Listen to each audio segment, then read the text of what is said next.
Oh! C'est un malade. Oh non, gros! Oh!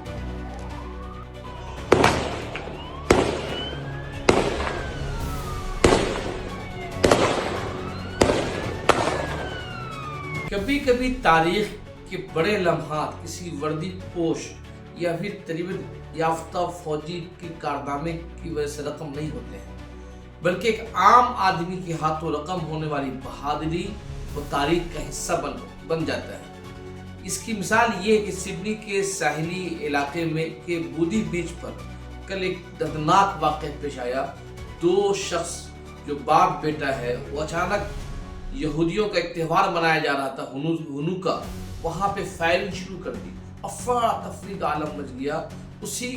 جب یہ firing ہو رہی تھی اسی کے قریب ایک پھل فروش جس کا نام احمد ہے، وہ وہیں پر موجود تھا، پھل بیچ رہا تھا۔ اس نے اچانک دیکھا کہ فائرنگ ہو رہی ہے، لوگ بھاگ رہے ہیں، اس نے بہادری کا مظاہرہ کرتے ہوئے فائرنگ کرنے والے پر حملہ کر دیا اور اس کا بندوق چھین لیا، اور خود اس درمیان اس کھینچتان میں احمد کو جسم میں 2 گولیاں لگی، لیکن احمد آخر وقت تک مزاحمت کرتا رہا اور آخرکار ایک حملہ آور کے ہاتھ سے بندوق چھیننے میں کامیاب ہو گیا۔ نیو ساؤتھ ویلز کے اس ایریا پہ اس دہشت گردانہ حملے کے بعد، جہاں اس پوری دنیا میں اس حملے کو لے کر کئی طرح کی قیاس آرائیاں ہو رہی ہے، اسرائیل اس پورے معاملے کو اینٹی اسرائیل کی طرف لے جانے کی کوشش کر رہا ہے اور فلسطین کی حمایت کرنے پر آسٹریلیا کی مذمت کرنے کی کوشش کر رہا ہے، لیکن وہی دوسری طرف احمد کے اس کارنامے کو لے کر پوری دنیا میں چرچا کا موضوع بن گیا ہے، اس کی بہادری پر مثالیں دی جا رہی ہیں۔ اور اسی درمیان امریکہ کے مشہور تاجر ولیم ایکمین نے ایک پوسٹ لگایا اور کہا کہ آخر یہ شخص جو دہشت گرد کو پکڑنے کی کوشش کر رہا ہے، آخر یہ شخص کون ہے؟ جب اس کی تصدیق ہو گئی کہ یہ احمد ہے تو اس نے دنیا سے اپیل کی کہ جو شخص لوگوں کی جان بچا رہا تھا، کیوں نہ ہم اس کی جان بچانے کے لیے احتیاط کریں۔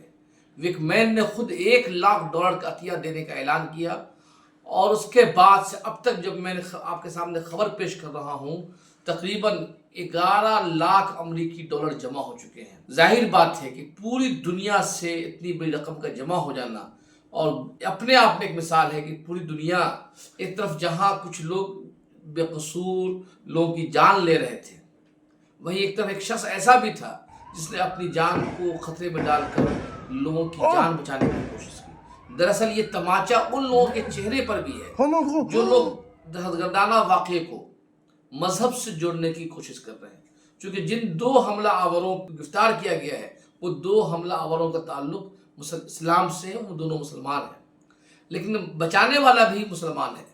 اس کا مطلب واضح ہے کہ دہشت گردی کا کوئی مذہب نہیں ہوتا۔ کہا یہ جا رہا ہے کہ یہ دونوں شخص اسرائیل کے ذریعے فلسطینیوں پہ جو بمباری کی جا رہی تھی لگاتار 3 سال تک، جو لاکھوں کروڑوں بچوں کو بے قصور مارا، اور یہ اسٹیٹ دہشت گردی تھی۔ یہ سڈنی میں جو واقعہ ہوا یہ 2 شخص کی انفرادی کاروائیاں تھیں، لیکن فلسطین میں جو کچھ ہوا یہ حکومتی سطح کی دہشت گردی تھی۔ اس دہشت گردی میں اس المناک واقعے میں پوری دنیا کے بیشتر ممالک کے سربراہ بھی شامل تھے۔ تو کہا یہ جا رہا ہے کہ جو دونوں باپ بیٹے کی جوڑی ہے، اس اسرائیلی ظلم سے تنگ آ کر مایوس ہو کر اس نے یہودیوں پہ حملہ شروع کر دیا۔ ظاہر بات ہے کہ یہ غلط ہے۔ حملہ آور جو فلسطین میں جو بندوق اور فائرنگ کی گئی، لاکھوں افراد کی جانیں لی گئی، سینکڑوں بچے ہلاک ہو گئے، اربوں روپے کی دولتیں تباہ ہوئی، اس میں اسرائیل کا ہاتھ ہے، یہودیوں کا ہاتھ نہیں ہے۔ اور اس میں سڈنی کے جو یہودی وہاں ان کا بالکل کوئی ہاتھ نہیں ہے، ان کو نشانہ بنانا انتہائی غلط تھا۔ لیکن یہ بھی غلط ہے کہ سڈنی کے اس واقعے کو اسلام اور مسلمان سے جوڑ دیا جائے۔ احمد کی بہادری دراصل ان لوگوں کے منہ پہ تماچا ہے جو دہشت گردانہ واقعے کو مذہب سے جوڑنے کی کوشش کرتے ہیں۔ Thank you very much. Heart is strong. Thank you. Your courage is inspiring. Thank you very much. It was a great honour to meet Ahmed El Ahmed. He is a true Australian hero. He's very humble. He went through his thought processes as he saw the atrocities unfold. He had gone to Bondi with friends and relatives. He was trying to get a cup of coffee. Simple as that, and found himself at a moment where people were being shot in front of him. He decided to take action, and his bravery is an inspiration for all Australians. We are a brave country. Ahmed El Ahmed represents the best of our country. We will not allow this country to be divided. That is what the terrorists seek. We will unite, we will embrace each other, and we'll get through this.